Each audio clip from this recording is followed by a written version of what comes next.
All right, well, thank you for being here. It's really, really hot in here, so I'm going to try to keep it short so we can get to our air-conditioned cars and hopefully air-conditioned houses. Today's gospel reading is one that I'm sure most of us are familiar with. It's a short and miraculous story in which Jesus displays his power over nature. We also see Jesus staying calm in the presence of not only danger, but in the face of anxieties and expectations of the disciples. The disciples have been watching this storm grow and build, and as the storm grows, their fear grows. Almost as if they have forgotten the miracles of Jesus has done up to this point in their time with him. They have forgotten the people who have not only been physically healed, but those who have been shown a new kind of life because of and through Christ. Their fear reaches such a level that in the moment it consumes their ability to reflect on the ways in which Jesus and God have remained faithful to them. Once their fear reaches the point of panic, the disciples remember who's aboard ship, and they race to Jesus and wake him up. Do you not care that we're perishing? They beg him to do something to save them. Do you not care that we are perishing? Jesus' lack of action in this moment leads them to question his lack of care. When I heard this story growing up several times, I always remember laughing at the disciples. Of course Jesus is going to save the day. Why were they even worried? It felt almost unthinkable to me that these people who had been witnessing these miracles from Jesus with their own eyes would suddenly doubt not only his abilities, but his level of care. Of course, Jesus can and will do something about their sudden lack of safety. Of course, Jesus cares that they are perishing. Jesus has done these great miracles before them, and of course, he will continue to work for good to save his people. Yet they stand there fearful, and their fear blinds them. As a child, this was odd to me. In fact, if I'm being honest, my instinct when I read the story is to still mentally scold the disciples for the way they speak to Jesus. We, a modern audience, read the story with the knowledge that just a few chapters later, Jesus not only cares that we're perishing, he himself dies so that we may know life. Jesus dies, and in his death we are made new. However, the disciples don't know this, and thus they revert to fear much faster and much easier, which is something that we still do despite having the additional promise of the cross today. At the end of the day, it's ironic for me to scold them for doubting Jesus. It's ironic at best and hypocritical at worst for me to think less of the disciples for questioning Jesus' level of care. They were not the first, and they certainly are not the last to look such power in the face and forget stories of beautiful grace and love and scream, I'm dying, we are dying, do you even care? How many times have I looked at a storm and become so consumed with my human fear, anger, and pain that I forget the miracles God has done for me, done for the church? How many times have I watched the actions of my fellow believers cause deep harm and assumed God is not working still? How many times have I looked pain in the face, forgotten the ways that God has restored and renewed, and instead instantly jumping to assume that God doesn't see or doesn't care? How often do I see something go wrong and envision the ways I want it to be fixed, only to get angry when God corrects the issue in a way I really did not want God to? My knee-jerk reactions, assumptions, and expectations blind me to remembering God's provision and prosperity. However, even though the disciples doubted, Jesus still saved them, taught them, and showed them something new, something unthinkable.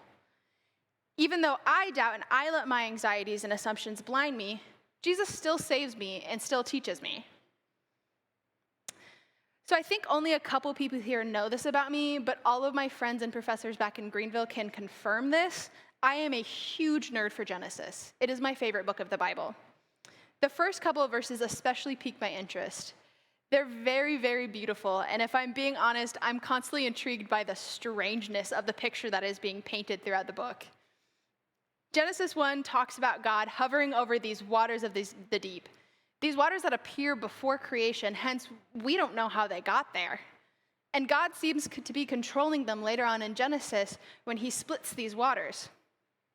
For the past few months, I've been looking a lot into how controlling these waters, controlling nature, is connected to divine power between the Old and New Testament. So, when Pastor Barb gave me the dates for the days I was preaching, I prayed a very excited and silent prayer, overjoyed at the timing of God. The gospel story for this week repeats this pattern we see at creation. Waters that are mysterious and, for the most part, unexplained to us readers, and the characters in the story are controlled, moved, and separated. The power of this unpredictable, unmovable force, such as water, has absolutely nothing on the power of God. It also happens in Exodus when God parts the Red Sea so that the Israelites can flee to safety. Today, a good majority of the ocean has not been explored. The sea, and many big bodies of water, remain a great mystery to humanity, a kind of mystery that has the possibility of bringing fear along with it. The fear of bodies of water is not something unique to today's world. The ocean, or any sort of big water, was just as mysterious and scary to the Israelites. Thus, the wonder and power of God is displayed beautifully in the Old Testament when God controls these waters and orders them to how God sees fit. Coming back to our gospel reading, this makes the comment from the disciples after Jesus calms the storm make more sense. Who then is this that even the wind and the sea obey him? We often read this statement and envision the disciples excited, and awe is the word used. However, this awe could have very well been fear. Author David Lowes posed the question, were the disciples more scared before or after Jesus calmed the storm? Initially, they feared the storm, but when they realized the great power their teacher, their friend, had, they were probably equally amazed and frightened. The disciples that filled the boat would have grown up hearing stories of God controlling the waters, much like many Christians today who grew up in the church hearing this gospel story. The idea of a God who is Lord of nature is not new to them, but they're witnessing it very clearly in Jesus' actions, and that is what is new to them. It makes sense that God, who separated the waters in the beginning, would continue to show this power over nature. This story prompts a question that isn't answered until later in Mark 8, when Peter calls Jesus the Messiah. This moment causes the disciples to draw clear and bold lines of continuity between the God of creation and rescue and the divine they see before them. It causes them to question Jesus' identity in ways that completely flip their assumptions on their heads. Who then is this that even the wind and the sea obey him? They had to sit with the Jesus they thought they knew and the powerful and divine Son of God in front of them. That change came with some uncomfortability. They had just gained new information about this person they knew and trusted. If I put myself in the position of the disciples, I can imagine it caused, at the very least, some stress and maybe even some fear. I think about the times in my life that Jesus has revealed more about himself, and it's caused me joy, fear, excitement, and a ton of other emotions. Holding our current ideas of Jesus with newfound information, just as the disciples are doing when they watch Jesus control the storm, is not easy. But what is just as difficult, if not more difficult, is confronting this new information and using it to attempt to set down our expectations of who Jesus is.